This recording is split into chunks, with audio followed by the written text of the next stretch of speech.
"Hurry up with the coffee," she demanded, her voice full of urgency. "This is why people who drop out and aren't even good-looking are just terrible at their jobs as housekeepers," my sister-in-law said with a smug expression on her face. Her words stung, and I was about to say something back, but then something unexpected happened. I noticed her fiancé standing nearby, and just as I caught his eye, there was a sudden, surprising hug. It was so out of the blue that I didn't quite understand what was going on. But somehow, that hug changed everything. It felt like the roles between me and my sister-in-law were reversed in an instant. Let me introduce myself. My name is Lauren, and I'm 37 years old. One of my favorite things to do is fall asleep while watching videos of my child's dance recital. My child is the best, an absolute angel. The way they move their tiny limbs and their adorable little butt during the dance is just the cutest thing ever. Spoiling my child is something I love doing because, to a parent, their child always seems more special than any other. And now that I'm thinking about it, maybe that's how my sister-in-law, Lily, was brought up too. Let's go back a few years to when I had just become a newlywed. When Jack, my husband, proposed, he mentioned that he wanted us to live with his parents after we got married. I was nervous at the thought, but I agreed. Moving in with my in-laws, Frank and Olivia, in their duplex, was a decision that many say doesn't work out well. But to my surprise, Frank and Olivia were incredibly kind, which put me at ease. Feeling reassured, I was happy to go ahead with the wedding plans. But things didn't stay smooth for long. At first, everything seemed fine with my in-laws, but things started to get strained with Lily. It began when I visited Jack's family home to discuss wedding details and registration. A relative of Jack's who was visiting at the time made a comment, saying, "Jack, you've got yourself a pretty bride." I felt flattered, but at that moment, I noticed Lily glaring at me with cold eyes. Frank, Jack's father, responded cheerfully, "Jack's lucky to have such a beauty." But when I glanced over at Lily again, I thought I saw her glaring at Frank too. At first, I thought I was just imagining things, so I brushed it off and soon forgot about it since we didn't see each other for a while. However, on the day of the wedding, something strange happened. Lily showed up wearing a white dress. She's in her late 30s, so she's definitely not an uninformed student who doesn't know the basic rules of wedding etiquette. She deliberately chose a color that clashed with my wedding dress. Naturally, my in-laws and Jack were shocked and asked, "What were you thinking?" But she simply replied, "This was all I had." According to my in-laws, Lily had left the house wearing a different colored dress and must have changed into the white dress on her way to the wedding, doing so sneakily. Changing clothes in secret like that can only be seen as a malicious act. To make matters worse, she even made a snide comment about my wedding dress, saying, "When Lauren wears it, it doesn't really look like a wedding dress, more like a cheap $250,000 dress.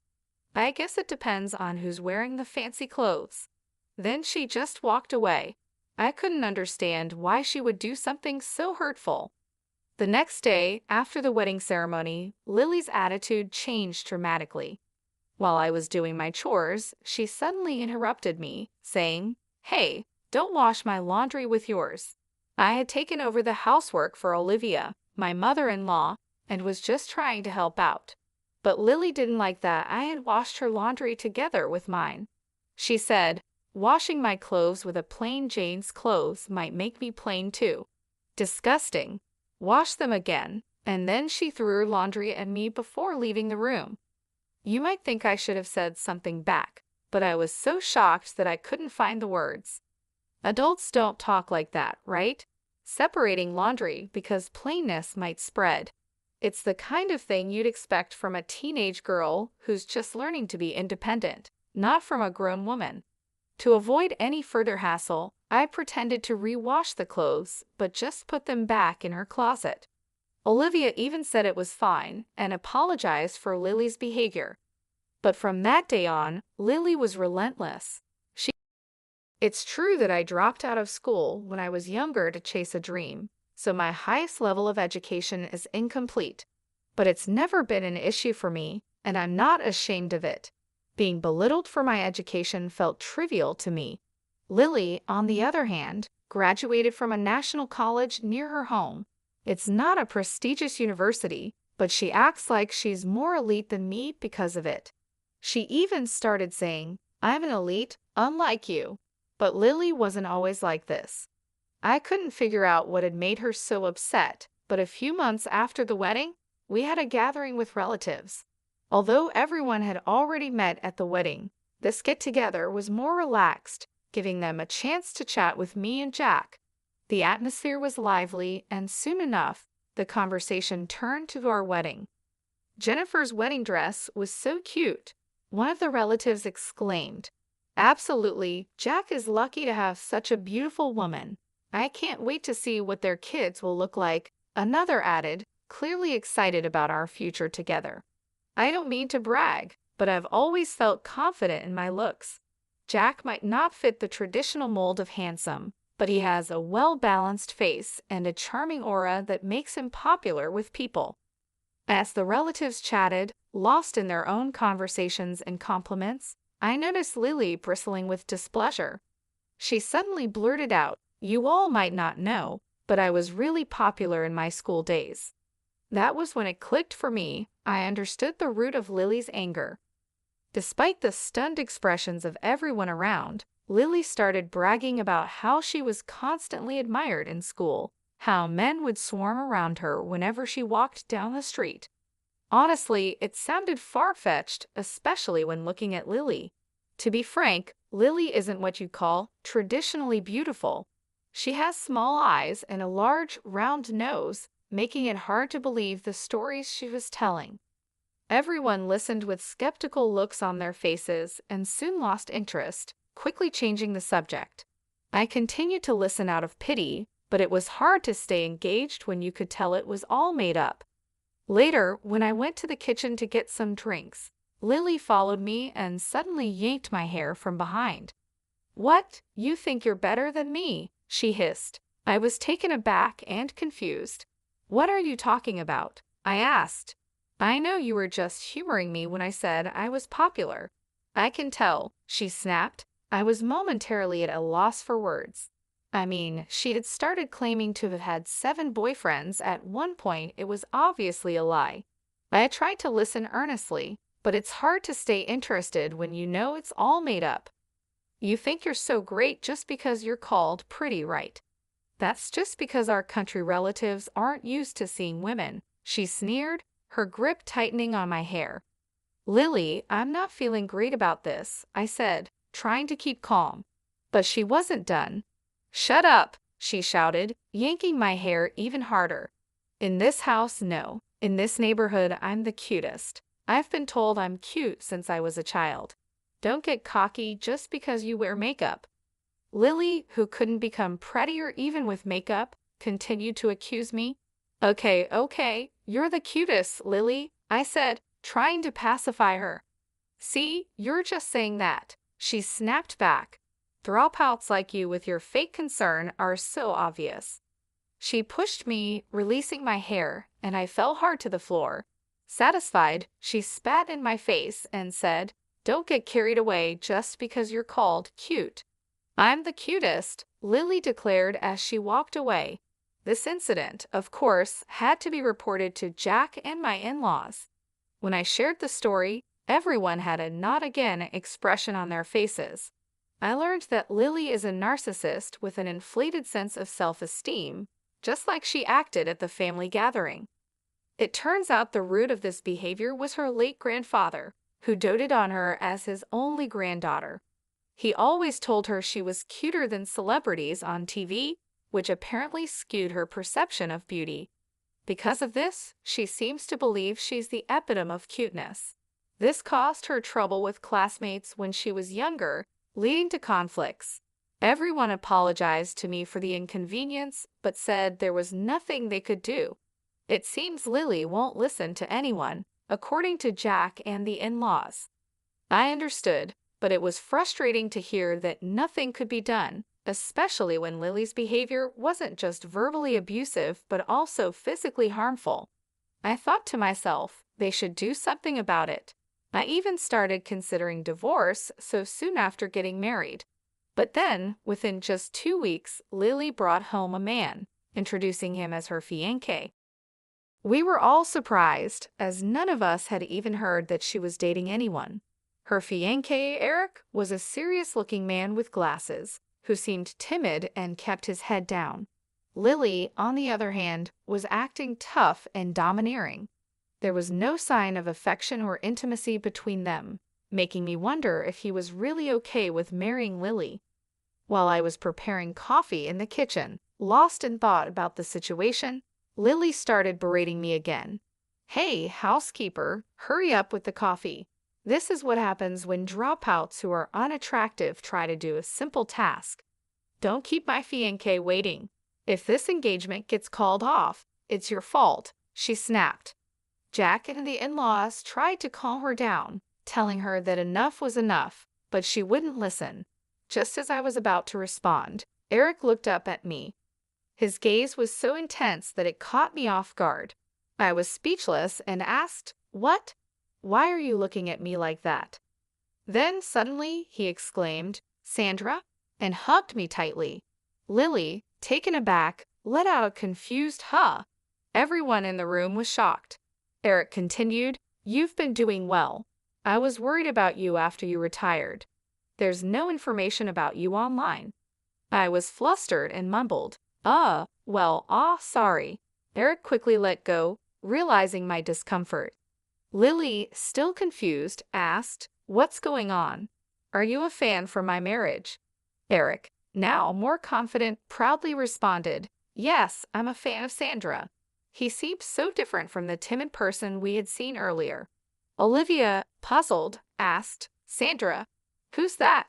Jack then explained, "It's the idol group Lauren used to be part of, right?" I nodded silently, unsure of how to respond. Amy Maria, later known as Amy and Maria, was the musical group I was part of during my teenage years. I moved to the city at 17 and performed under the stage name Mime Pew until I was 20. While Amy Maria wasn't world famous, we had our share of popularity. Unfortunately, the group disbanded because of some members' misconduct, and I left the music industry when I was 21. I had been a lead member and the group's leader, and it was because of this that I dropped out of school. I chose to follow my dream, working part-time jobs to support myself, and I've never regretted that decision. Back when I was a teenager and later decided to marry Jack, I was working at an apparel shop. I had never mentioned my past as a musician to my in-laws or to Lily. The topic just never came up, and I felt it wasn't relevant to my current life. "Wow, you were a musician. That's amazing. Why didn't you tell us?" Olivia exclaimed, thrilled to learn something new about me. "I had some fame, but it wasn't enough to appear on TV," I explained, feeling a bit embarrassed about it. I didn't really think it was worth mentioning. Now, being reminded of that part of my life in front of everyone, I felt a mix of emotions: pride, nostalgia, and a bit of embarrassment. Eric, still glaring at Lily, said, "Lily, you just said some harsh words to Sandra, didn't you?" Lily stumbled over her words, clearly taken aback by the sudden attention. "Oh, well, she muttered, not sure how to respond. Eric didn't let up. "How could you say such things to Sandra? What right do you have to act all high and mighty?" he snapped. "You ugly girl." Suddenly, Eric's anger flared, and he lunged at Lily, leaving everyone in the room stunned. "What? These two are engaged," someone whispered in disbelief. I quickly intervened, trying to calm the situation down. "Eric, calm down. I'm not bothered by it. Don't be so harsh on her," I said, turning to him, but Eric wasn't ready to let it go. "No, Sandra, you're wrong." Eric raised his voice, his frustration clear. "She only approached me because I'm a doctor. She said she would marry anyone if it meant bragging to her sister-in-law." "That's not true, Eric," I said quietly, trying to de-escalate the situation. But Eric wasn't done. A girl who proposes just after 3 weeks of dating means nothing to me, he said, his voice heavy with disappointment. We were all dumbstruck by the unfolding drama. Apparently, Lily had planned to marry a high-status man just to boast to me. She had told people she'd caught a doctor husband because of her education. Before our wedding, Lily had scored her contacts, attending any dinner party and approaching any man with good prospects. Of course, it wasn't easy to find such a perfect match. Initially, she had casually confessed to handsome men or those in high corporate positions, but she faced nothing but failure. A few weeks later, Lily met Eric, a doctor. Not wanting to lose the chance of being with someone who earned a good income, Lily set her sights on Eric. Eric, inexperienced in love, thought to himself, "No one has ever pursued me so passionately." But a week later, he overheard Lily on the phone and realized the harsh truth: she didn't love him. She was just after the status of marrying a doctor. Despite this realization, Eric accepted her proposal, hoping that maybe, over time, Lily might grow to love him. Lily, who was willing to settle for anyone, and Eric, who just wanted to seize the opportunity, seemed oddly suitable for each other. But I kept silent, feeling that no one should marry a girl who looks down on others. Eric was beyond furious, while Lily was visibly frightened by his unexpected anger. Normally mild-mannered, Eric was enraged, which took everyone by surprise. Lily, in a weak voice, muttered, "What's so good about that dropout? That ugly girl? How dare you call Sandra ugly? You're the one who's lacking in class," Eric retorted, his anger intensifying. I decided to step in, my voice calm but firm. "Lily, you keep bringing up my dropout status. Is it really that bad?" I asked, watching as Eric's expression hardened. "Without education, of course it's bad," Lily replied, trying to sound confident, but failing. "So, the owner of your favorite restaurant, who started chef training right after high school, is bad too. And what about your favorite actor, who's also a dropout? Are they bad because they didn't complete their education?" I asked, pressing the point. "That's different, they're in special professions," Lily stammered, trying to defend her argument. "Well, I chose to drop out for a special career too as a musician. Does it only count if I'm successful?" I challenged her, my eyes locking onto hers. "I didn't even know you were a musician," Lily muttered, clearly taken aback. "Yeah, but even if you did know, you would have found another reason to insult me, wouldn't you?" I said, catching Lily off guard. She averted her eyes, unable to meet my gaze. "I don't like to brag about education," I continued, "but since you brought it up, let's talk about it. You might brag about Princeton, but your national colleges. Anyone can get in just by writing their name. And let's not forget, you graduated from the lowest performing high school in the state. Are you just proud of being able to write your name? Isn't that a bit empty?" I said with a smile, watching as Lily's face turned red with embarrassment. "Shut up," Lily snapped, but her voice lacked conviction. "Amazing, Lily, you can write your name. Are you satisfied now? You want to look down on me?" "Go ahead, Lily, you're amazing," I said, mockingly clapping for her. Eric joined in, exclaiming, "Cute. Why did I forget about Sandra for such an ugly girl? Fans are incredible, even now." Even though I didn't see myself as particularly cute, standing beside an adoring Eric, Lily's self-esteem crumbled. She looked devastated, muttering, "This is the worst. I've never been made fun of like this. I'm cute. It's your fault, you know. And besides, it's not just looks, your personality isn't cute either." "I know I'm not the cutest either," I admitted, "but I'm not as bad as you. Maybe start by fixing that ugly personality of yours." "What? Who do you think you are?" Lily's face twisted with anger. "You see," I continued calmly, "a woman's face ages with time. There's no point in being overly confident about your looks. What's important is the heart. Inner beauty shows on your face." Olivia clapped and nodded in agreement. "That's well said," she remarked. Jack added with a wry smile, "True. I used to like cute girls when I was younger, But when I started thinking about marriage, I began to value comfort and personality more. Lily, with your current attitude, you won't find happiness in marriage.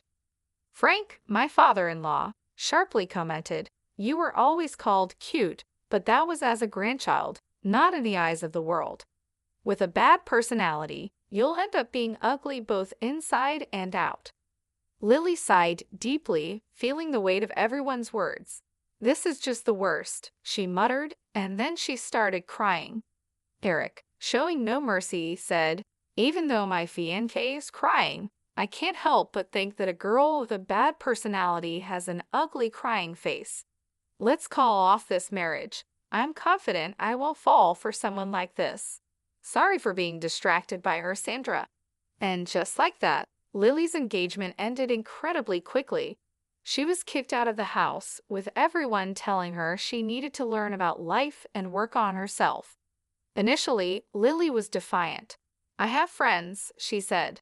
I won't let being kicked out bother me. But within 5 days, she returned home, defeated. I fought with my friend and got kicked out. Can I come back? She asked, her voice full of desperation. It seemed even her friend had seen through Lily's flaws after spending so much time together. No one was willing to take her in, and of course, my in-laws and Jack didn't accept her back either. They regretted pampering Lily too much over the years and apologized to me for not taking action sooner. We heard what was happening, but we didn't act. We're sorry, they said. I understand, I replied. It's hard for parents to kick out their child, but she's 21 now. She's an adult and needs to take responsibility for her actions. Jack then confessed that he had secretly planned to provide Lily with a separate house to live in, away from me. But before he could put his plan into action, Lily was already kicked out. He apologized to me, saying, I'm sorry for making you endure that. A husband should protect his wife better, or else I'll deserve to be divorced. I smiled and joked back, well, I guess you're safe this time. Afterward, Lily moved into her own place, but life wasn't easy for her.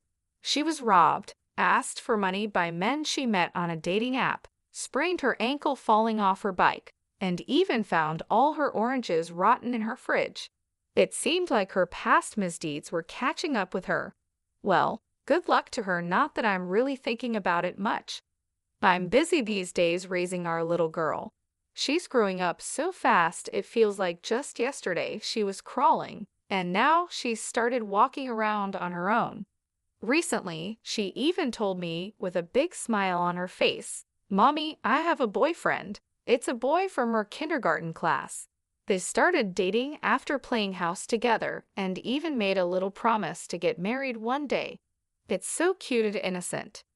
When Jack heard about it, he jokingly cried while sipping his drink, saying, Don't leave Dad and get married.